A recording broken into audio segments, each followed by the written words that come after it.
According to an article on healthline.com, imposter syndrome, also called perceived fraudulence, involves feelings of self-doubt and personal incompetence that persist despite your education, experience, and accomplishments.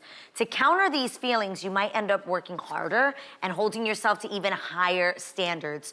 So ladies, do you think you have ever experienced imposter syndrome? What is that, like fake it till you make it? Is that No, what you're talking this about? is actually like, Self-doubt. yeah, like imagine, Oh, you say like, I don't deserve to be here. yeah, it's feeling like you don't deserve it, like you don't have Right. the qualifications, even if you do. I think that I've heard a lot of actors, I actually think I was just about to say, go ahead. I think Conan O'Brien did an entire interview about having his own show and dealing with imposter syndrome and every day arriving to work and feeling like he didn't deserve to be in that position. Yeah. Wow. Thinking he wasn't funny enough, thinking he wasn't whatever. Like if you ever get a chance, it's an incredible interview. Conan O'Brien discussing how he felt he had imposter I have to syndrome. I check think it a out. lot of us go through that, Yeah. especially if you came from super humble beginnings.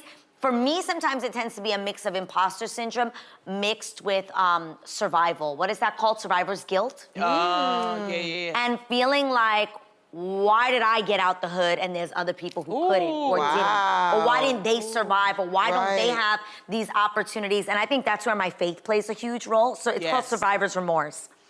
And survivor's remorse, for me, I've gotten through that by, I know this sounds weird, but my faith, like really believing like, okay, I have to be grateful that God has given me this opportunity instead of feeling guilty Right. that I've been given these opportunities. Right. Yeah. Right, and also you kind of, when you help others to get out of what That helps you, too. where you came from, that can also help. Yeah. You know. Imposter syndrome, either of you experienced Oh it? yeah, I think every time I do an acting job, I go, oh my God, they're gonna find out I'm not good. Oh my God, I don't think I'm good That's enough. what it is. Or, They're gonna you find know, out. Right, exactly. Yeah. And I think that's just self-doubt. It either makes you work more or it makes you criticize yourself more. Yeah. It can go either way, but I think it's something we all have to like face. Or you Yeah. keep working and you Or you keep keep working, criticizing and yourself. right, exactly. Both at the same time. I could not wait to discuss this, ladies. According to an article on bornrealist.com, emotions are the driving force which helps you in pursuing your dreams to come alive. If you take time out and think about what you're doing with your life and feel emotionless about it,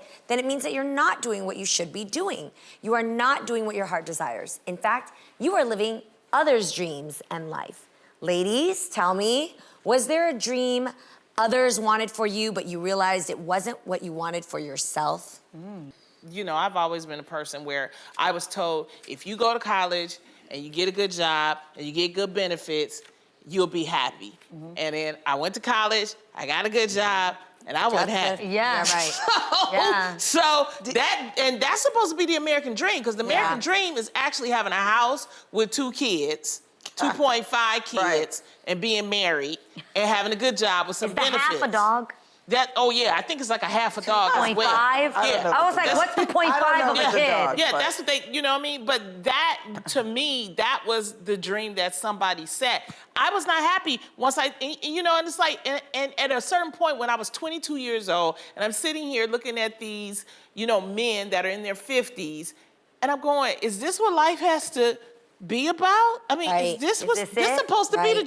dream? You was the black girl out the projects, now you sitting here with people you never thought you would deal with, and you still not happy. Yeah. Right. And that's when I had to find Right. my own happiness. When did Yeah. you know you wanted to be a comic though? When I started a little bit in college, but I was so depressed one day while I was at work that I went to the Comedy Store on Sunset just to try to have some upliftment.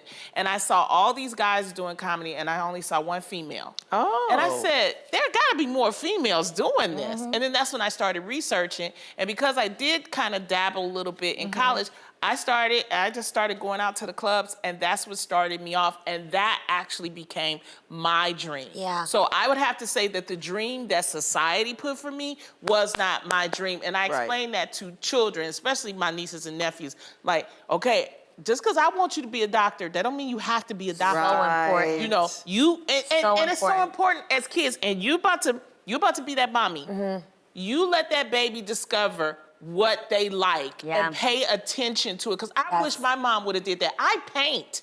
I didn't know I was such a good really? painter. You can paint? I can paint. Guys, so these are things we didn't know. Yes. Like, And how how come come we you never don't tap painted a into portrait them? of me?